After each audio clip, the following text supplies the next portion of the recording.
Dear students, अब तक हमने पढ़ा कि जनसंचार क्या है।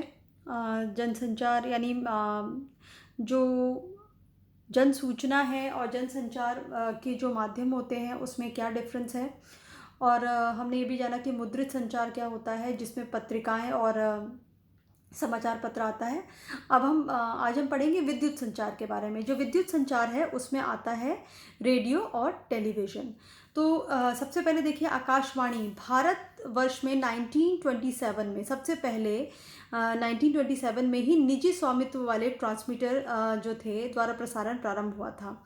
वर्ष 1930 में सरकार ने इन ट्रांसमीटरों को अपने हाथ में ले लिया और इंडियन ब्रॉडकास्टिंग सर्विस के नाम से उसका प्रसारण हुआ। वर्ष 1936 में इसका नाम बदलकर ऑल इंडिया रेडियो रख दिया गया। यही जो इंडियन ब्रॉडकास्टिंग सर्विस है उसी का ही नाम बदलकर ऑल इंडिया रेडियो रख दिया गया 1936 में।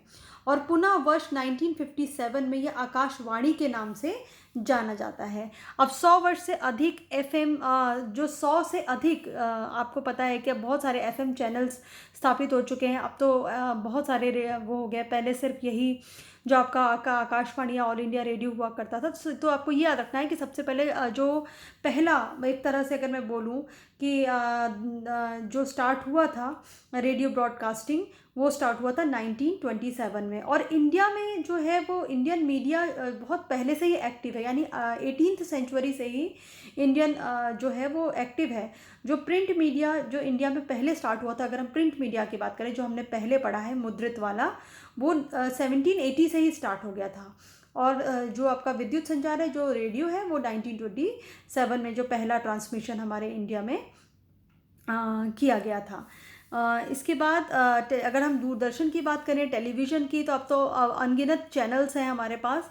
भारत में राष्ट्रीय टेलीविज़न दूरदर्शन विश्व में सबसे बड़े स्थलीय नेटवर्क वर्क में से एक है, क्योंकि भारत की जनसंख्या भी आप जानते हैं। प्रयोग के तौर पर टेलीविज़न का प्रारंभ दिल्ली के ऐसे एक स्टेशन के साथ 15 दिसंबर 1959 में हुआ था। सामाजिक शिक्षा प्रदान करने के माध्यम से के रूप में इसका प्रयोग होता था पहले। हिंदी में समाचार बुलेटिन के साथ नियमित सेवा का प्रारंभ 15 अगस्त 1965 को हुआ। देश का दूसरा टेलीविज़न केंद्र वर्ष 1972 में मुंबई में खोला गया। इसके बाद फिर श्रीनगर, अमृतसर, कोलकाता, चेन्नई, सब में फिर धीरे धीरे धीरे स्टार्ट होने लग गए। 1 अप्रैल 1976 में दूरदर्शन को ऑल इंडिया रेडियो से अलग कर एक स्वतंत्र विभाग बना दिया गया। पहले क्या था कि जो ये था दूरदर्शन था, उसका जो जो ब्रॉडकास्टिंग थी, जो रेडियो ब्रॉडकास्टिंग, ये मर्ज था। फिर इसको दूरदर्शन को क्या कर दिया गया, ऑल इंडिया रेडियो से अलग कर दिया गया। फिर जो दृश्य अवलोकन के अतिरिक्त विकल्प उपलब्ध कराने के लिए जो दिल्ली से में और भी कई सारी चीज़ें थी, जो अलग अलग विकल्प रेडियो के साथ जोड़े गए और ऑल्टरेशंस किए गए, वो 1984 में किए गए। विभिन्न दूरदर्शन केंद्रों के द्वारा अलग अलग भाषाओं में जो शैक्षणिक टेलीविज़न कार्यक्रम प्रसारित किए गए। इसके अलावा इग्नू का भी आप जानते हैं कि के माध्यम से डीडी चैनल पे बहुत सारा इस तरह के प्रोग्राम जो हैं, जो एजुकेशनल हैं, वो प्रसारित किए गए। 2000 डीडी ज्ञान दर्शन जो था वो 2000 में स्टार्ट किया गया। इसके अलावा बहुत सारे प्राइवेट चैनल्स भी हैं। अगर मैं आपको बताऊं तो हमारे इंडिया में लगभग 200 मिलियन लोग हैं जो केबल नेटवर्क का यूज़ करते हैं। और इंडिया में जो पहला टेलीविज़न ब्रॉडकास्ट था वो 1959 में हुआ था, ये भी हमें याद रखना है। और बहुत सारे जो large amount number of people they are using TV और केबल। तो जैसे मैंने आपको बताया कि लगभग 200 मिलियन लोगों के पास, उससे भी ज़्यादा लोगों के पास केबल अवेलेबल है। इसके अलावा जो श्रव्य दृश्य है, भारत में देखिए क्या है कि जनसंचार का सबसे लोकप्रिय माध्यम फिल्में रही हैं, है ना। जो फिल्म होती है ये बहुत ही हमारे इंडिया में तो बहुत पॉपुलर है। हमारे यहाँ सन 1912-13 में ही फिल्में बनाई जा रही थी। जो धूंजी राज गोविंद फाल्के ने वर्ष 1913 में, ये आपको याद रखना है, राजा हरिश्चंद्र हमारे इंडिया की फर्स्ट फिल्म थी। ये भी मतलब जो एक जनरल नॉलेज की चीज़ है कि पता होना चाहिए कि जो पहली फिल्म थी वो 1930 में राजा हरिश्चंद्र के नाम से आई थी, जिनको धूंजी राज गोविंद फाल्के की वो फिल्म थी। और देखिए क्या है कि उसके अलावा देखिए जो जो फिल्म है उनका बहुत ज़्यादा हमारे इंडिया में बहुत पॉपुलैरिटी भी है। फिर सबसे पहले देखिए सवाक यानी जो बोलने वाली पिक्चर थी, जो जो इसके पहले जो पिक्चर थी उनमें आवाज़ नहीं होती थी, तो जो सवाक चित्र वाली फ़िल्म थी 1931 में मूक फ़िल्मों का स्थान ले लिया। ठीक है? ये आपको पता होना चाहिए। जो आलम आरा थी वो पहली बोलने वाली फ़ीचर फ़िल्म थी। भारत सरकार ने वर्ष 1948 में पुनरुत्थानशील स्वतंत्र भारत की उपलब्धियों को अंकित, प्रचारित और सुरक्षित रखने के लिए फ़िल्म डिवीज़न की स्थापना की, ताकि जो स्वतंत्र भारत है उसकी उपलब्धियाँ उसको उसका प्रचार प्रसार किया जा सके। तो फ़िल्म डिवीज़न की स्थापना की थी 1948 में। और ये क्या करता था, ये जनता और सरकार, क्योंकि जनता जो भी कर रही है वो लोगों तक पहुँचे, ये कौन पहुँचाता था? फ़िल्म डिवीज़न पहुँचाता था। फ़िल्म डिवीज़न आज समाचार पत्रिकाओं तथा वृत्त चित्रों के उत्पादन और वितरण में सबसे बड़ी राष्ट्रीय एजेंसी है। ये भी आपको पता होना चाहिए। इसके अलावा देखिए आजकल बहुत सारे और भी माध्यम हो गए हैं। एक इंटरनेट हो गया है।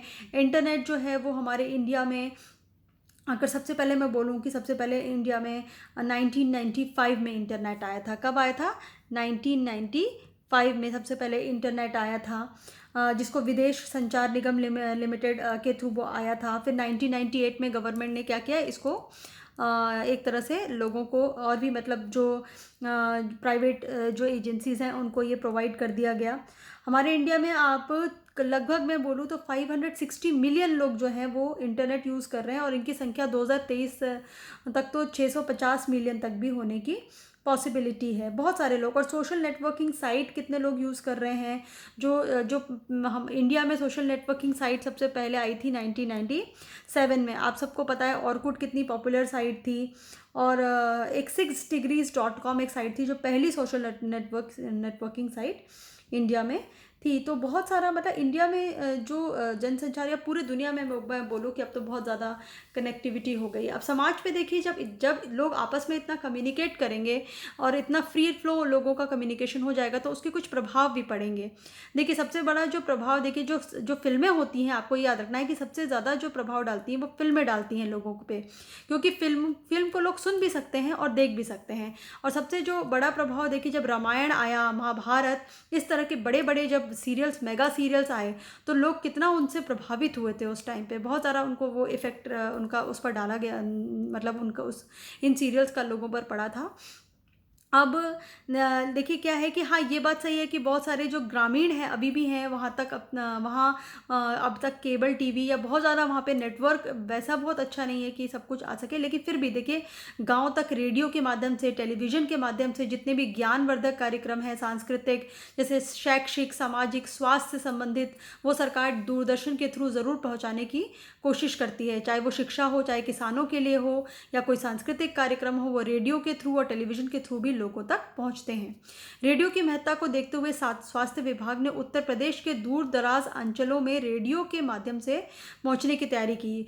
जो सिरसा है के तत्वाधान में पहले चलने वाले हौसला कार्यक्रम चलो गांव की ओर के तहत सुनहरे सपने, संवरती राहें, ऐसा एक महत्वपूर्ण प्रसारण है जो अभी भी ये चीज़ की जाती है। अगर आप डीडी देखेंगे तो ये बहुत सारे कार्यक्रम जो हैं वो गांव के लोगों के लिए चलाए जा रहे हैं। महिला एवं बाल स्वास्थ्य के लिए भी लोगों के लिए बहुत सारे कार्यक्रम चलाए जा रहे हैं, जो आकाशवाणी का सहारा लिया जाता है, क्योंकि रेडियो बहुत एक सशक्त माध्यम है लोगों तक पहुंचने का।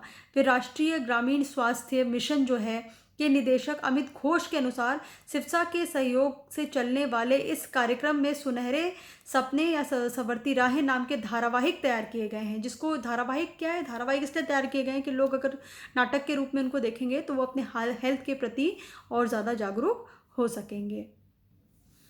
फिर भी देखिए क्या है, कितना भी आप कोशिश कीजिए कि गांव और शहरों में डिफरेंस तो होता है, नेटवर्क में डिफरेंस होता है, बहुत मतलब वहाँ तक पूरी चीज़ें पहुँचाना क्या है, कठिन है। तो लेकिन फिर भी 50 से 60% ग्रामीण जो क्षेत्र हैं वहाँ तक प्रोग्राम पहुँचाने की कोशिश की जाती है। इसके अलावा देखिए जितनी भी राष्ट्रीय, अंतर्राष्ट्रीय खबरें हैं वो लोगों तक पहुँचाई जाती हैं। धारावाहिकों के माध्यम से लोगों तक जो भी सूचनाएँ या जो भी संदेश देना चाहते हैं वो पहुँचाया जाता है। और अगर मैं बोलूँ कि देखिए टेलीविज़न ने क्या किया है, टेलीविज़न ने गाँव और शहरों को बहुत जोड़ने का भी प्रयास किया है। इसके जो गाँव के लोग हैं वो गाँव में बैठ के ये देख सकते हैं कि शहरों में क्या होता है, शहर के लोग ये देख सकते हैं कि गाँव में कैसा होता है। इससे सटीक और तत्काल जानकारी भी मिल जाती है। इसके अलावा प्रिंट मीडिया जो था, जो प्रिंट मीडिया ने आज़ादी से के पहले से ही सुधार आंदोलन के प्रसार तथा राष्ट्रवादी आंदोलन में अपनी प्रमुख भूमिका निभाई है। देखिए, जब रेडियो और टेलीविज़न नहीं हुआ करते थे, तो प्रिंट मीडिया को भी हमें कम नहीं आंकना है, क्योंकि शुरू में जब ये सब नहीं था, रेडियो नहीं था, टेलीविज़न नहीं था, तो प्रिंट मीडिया ने ही जो समाचार पत्र थे छोटे-छोटे, उन लोगों ने बहुत महत्वपूर्ण भूमिका निभाई है लोगों तक अपने विचारों को पहुँचाने में। तो मास मीडिया, ऐसा बोला जा सकता है कि जो मास मीडिया, देखिए लेकिन इसका एक वो भी है कि कभी-कभी क्या होता है कि इससे र्यूमर भी फैलते हैं, लेकिन हमें नेगेटिव चीज़ों की तरफ ध्यान नहीं देना है कि सूचनाओं का क्या-क्या इफ़ेक्ट पड़ता है। जनसंचार पे देखिए पे कभी-कभी अफ़वाहें या नेगेटिव खबरें भी लोगों तक पहुँच जाती हैं, जो बड़े लेवल पे पहुँच जाएँगी पूरे लोगों तक। ज़रा सी एक कोई कोई नकारात्मक खबर है, तो बहुत बड़ी मात्रा में लोग